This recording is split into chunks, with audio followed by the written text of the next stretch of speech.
ପ୍ରକୃତି ଅଜାଡ଼ି ଦେଇଛି ଅଜସ୍ର କୁହୁଡ଼ି, ଯଦ୍ୱାରା ଚିତ୍ରକୋଣ୍ଡା ଅଞ୍ଚଳରେ ଏକ ସୁନ୍ଦର ବାତାବରଣ ସହ ଆନନ୍ଦଦାୟକ ଲାଗୁଛି।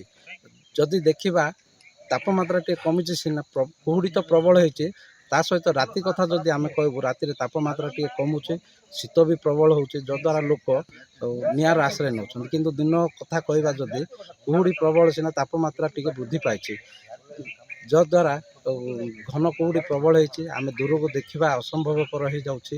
ଆମେ ଅଛୁ ବର୍ତ୍ତମାନ ଚିତ୍ରକୋଣ୍ଡାରୁ ସ୍ୱାଭିମାନ ଅଞ୍ଚଳକୁ ମୁଖ୍ୟ ରାସ୍ତାରେ, ଯିଏକି ଆମ ସହିତ କିଛି ଯୁବକ ଅଛନ୍ତି। ଏ ଶୀତ ସହିତ ତାଙ୍କ ପ୍ରାତଃଭ୍ରମଣ କେମିତି ମଜା ନେଉଛନ୍ତି ତାଙ୍କ ସହିତ ଟିକେ ଆଲୋଚନା କରିବା। ଆମେ ଦେଖିବାକୁ ପାଉଛୁ ବର୍ତ୍ତମାନ ଆମ ଅଞ୍ଚଳରେ ପ୍ରବଳ କୁହୁଡ଼ି ଦେଖାଯାଉଛି, ଶୀତ ବି ହେଉଛି, ଆର ମଜା କେମିତି ନେଉଛନ୍ତି? ମଜା ତ ଲାଗୁଛି। ଚିତ୍ରକୋଣ୍ଡା ଅଞ୍ଚଳରେ ଏବେ କିଛି ଦିନ ହେଲା କୁହୁଡ଼ି ଅଧିକ ହେଉଛି। ଦିନ ଅପେକ୍ଷା ରାତିର ତାପମାତ୍ରା ବି କମ୍ ରହୁଛି। ରାତିର ତାପମାତ୍ରା ପାଖାପାଖି 10 ଡିଗ୍ରୀରୁ କମ୍ ରହୁଛି।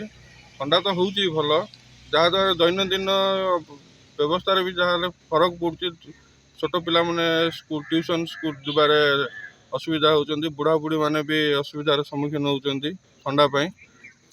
ତେବେ ଥଣ୍ଡା ତ ହେଉଛି ଆଉ ଲୋକ ମଜା ବି ନେଉଛନ୍ତି, ତା ସହିତ ଦୈନନ୍ଦିନ କାର୍ଯ୍ୟକ୍ରମରେ ବାଧାପ୍ରାପ୍ତ ବି ହେଉଛନ୍ତି। ଦେଖିବା ଆଉ ଜଣଙ୍କୁ ପଚାରେ ସେ ଶୀତ ଉପରେ କିପରି ମଜା ନେଉଛନ୍ତି ନା ତାଙ୍କୁ କଷ୍ଟ ଲାଗୁଛି, କ'ଣ କହିବେ? ଶୀତ ତ ବହୁତ ହେଉଛି।